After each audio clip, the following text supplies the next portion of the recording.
Hi Sonia, this is going to be a chatty artist vlog, art art review. It's obviously summer break. Well, it's not obviously, it is summer break here, sort of a few weeks in, and as I expected, my art has been all over the place, and that's fine. And I made a summer list that has helped keep me a little bit on track actually. So even though I've skipped a couple of days due to being away or just other things, I actually feel like I'm definitely doing some fun little art projects for myself. I'll show this later. This is about landscapes. I've been doing lots of abstracts and enjoying that. And I've been making some videos that will be scheduled, like sketchbook tours I wanted to do. And also, I've made, I'll schedule, I feel like otherwise my video is going to be like really boring. It's just going to be loads of look at my small art palettes. But I did a video on travel art palettes, I thought, because it's summer. And that was to kind of, a lot of my videos, quite frankly, a little bit selfish. I was trying to think, which ones am I using? And what would I actually recommend to someone? So I do go, that's coming up. I haven't done, did I? Oh, that piece there. Yeah, that's what I wanted to do, talking to camera view, because instead of me having to pan over to the floor, I've been working on the floor. So you know what I've done is I brought in an old pillow and some sheets because I thought someone's on a bigger area. I could do it on my desk, I guess, but my desk is quite chocker with art supplies. So I've just been kneeling on the floor doing some loose, larger drawings. This is ink. I used up.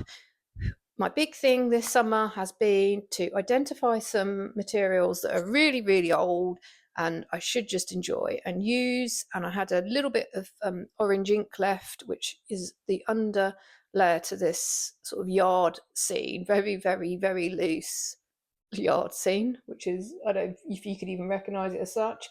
But then I've gone on top with some oil pastels and acrylic wash as well. I've got some acrylic wash that I've been getting out. What's worked for me is to, for example, use one thing at a time, which sounds a bit strange, but I might just use one pot of paint, one colour, but I work on loads of different pieces and I can see where I can fit that paint in. And part of that is because, I have some supplies that, quite frankly, if I haven't got much time, then I want to just work on lots of different pieces, which is fun for me.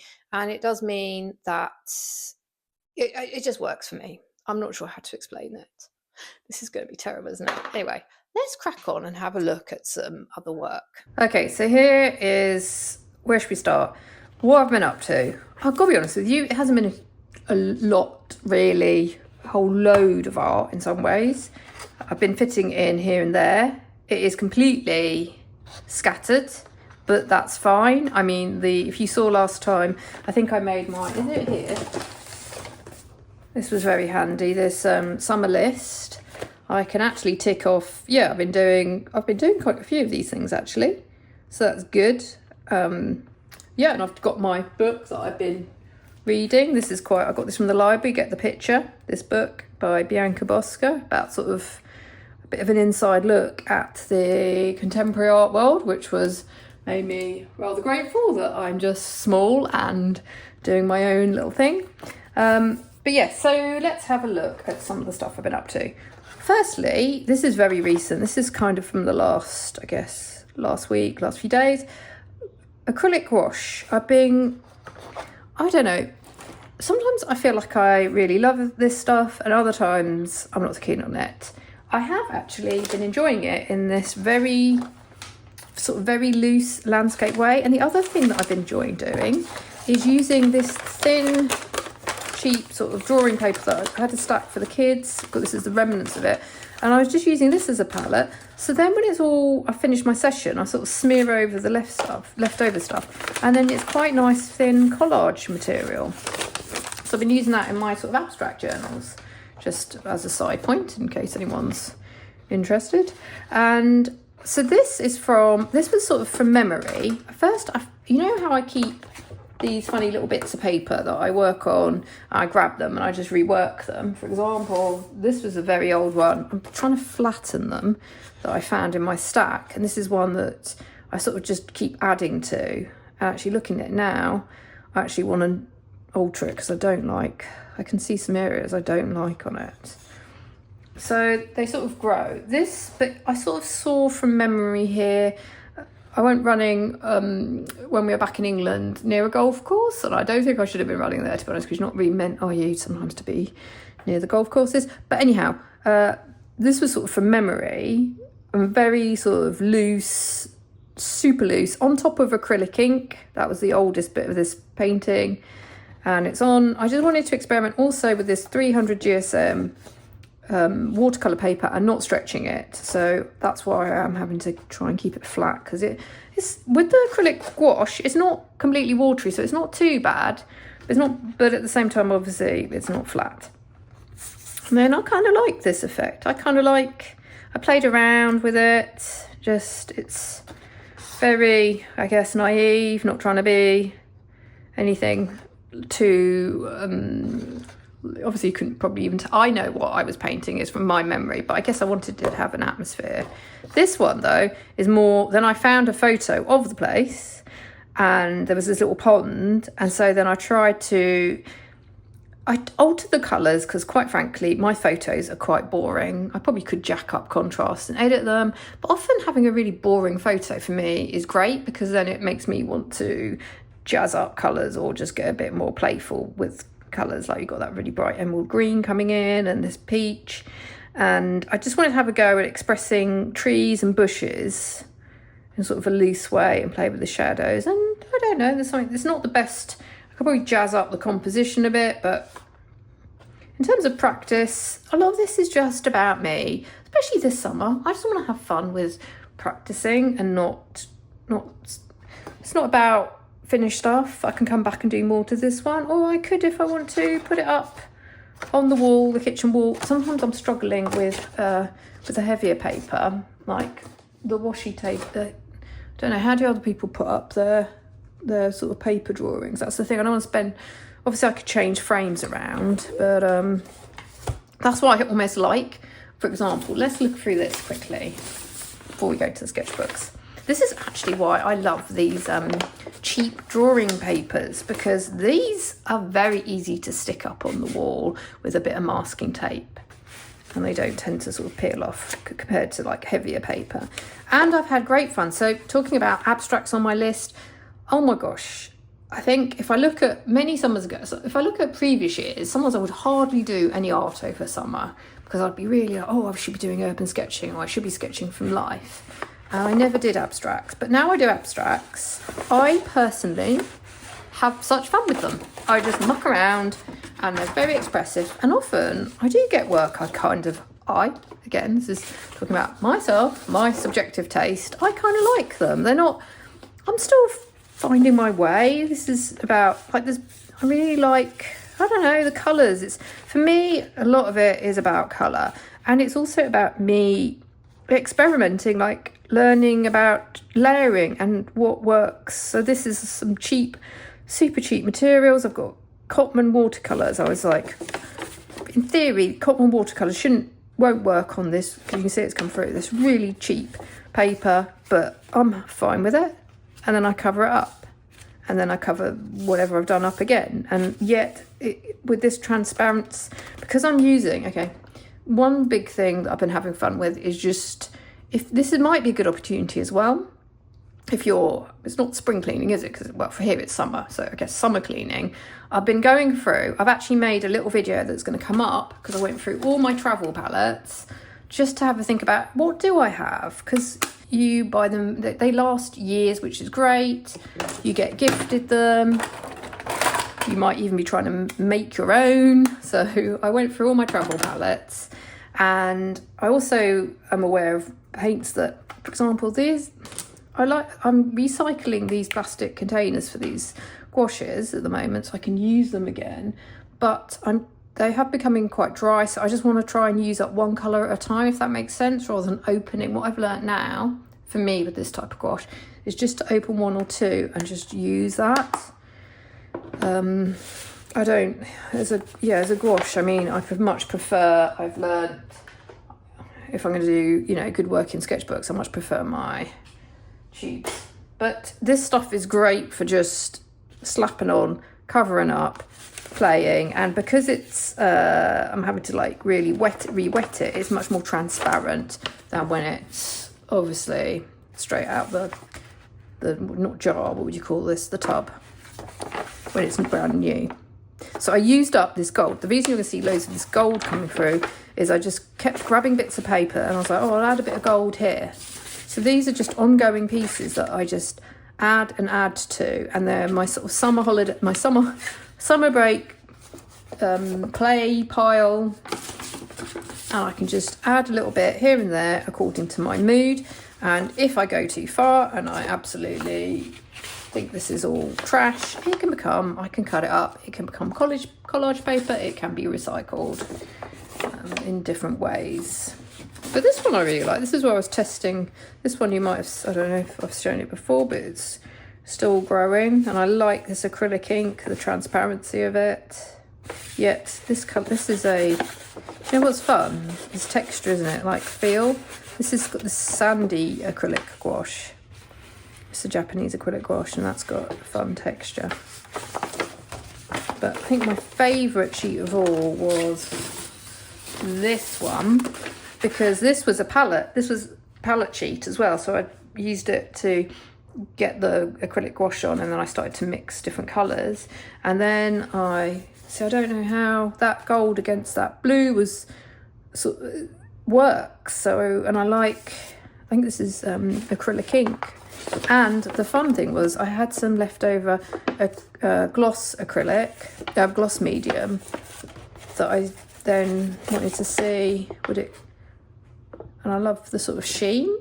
So it's allowing me to also experiment, which is one of my aims, with my materials in my own way, in my own time, and I really don't care, like if I'm making a mess, getting it wrong, what anyone else would think about it.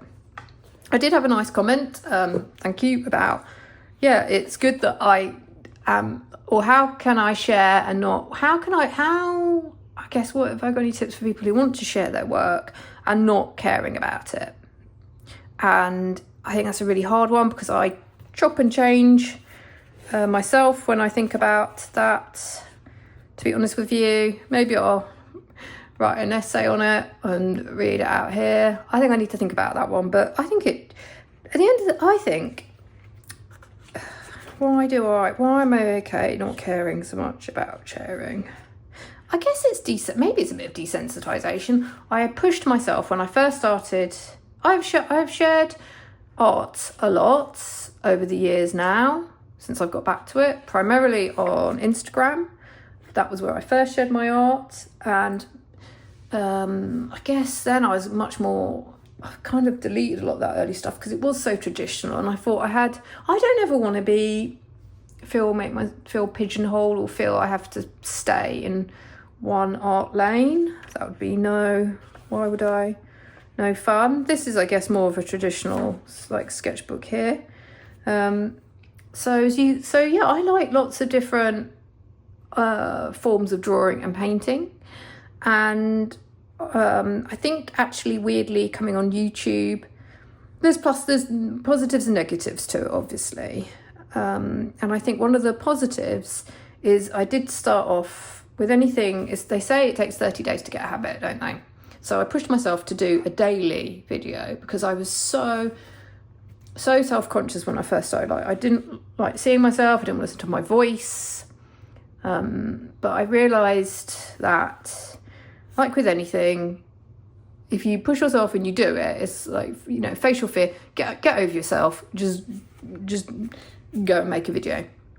And I did, and I think that helped me not worry so much. Like, also, I want to be, it's hard not to be honest. I don't think anyone is truly authentic in these spaces, because you do have to be aware that when I'm sharing this video, it is being published online, and thus, yeah, I don't want to go into too personal things, or but at the same time, it's very want to be honest about the art I like and what I'm trying to achieve, and honest that I make a lot of art that I guess lots of people are going to hate, or art that I hate that someone may say, why are you throwing that away? I kind of like that. Art is, as we know, without doubt, super subjective. And tastes, everyone has different tastes, and people's tastes change over time. So I have no worries that some people may have liked my early Instagram stuff and when I was into sort of traditional portraiture or florals, and now hate my abstract stuff, and vice versa. Some people might enjoy my abstracts but really not enjoy this stuff. This might be boring for them. So this is a new watercolour sketchbook I've got going, and this is a sketch from this week, and I tested it out. Sort of drew from a photo of a marina, some little sailboats, and I just wanted to play about with these watercolours a bit more.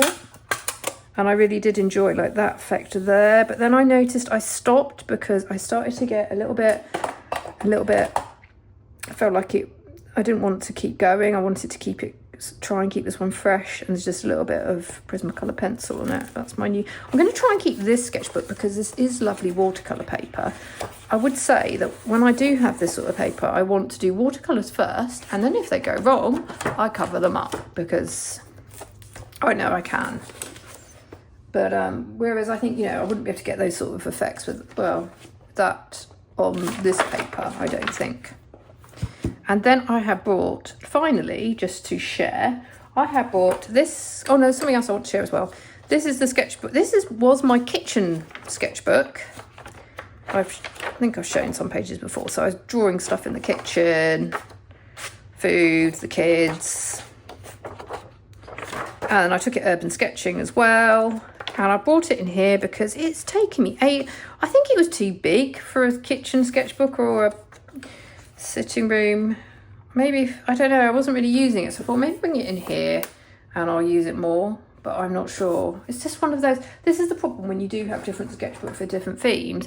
There is a few abstracts, but I feel like that would be hard for me to switch about so much in.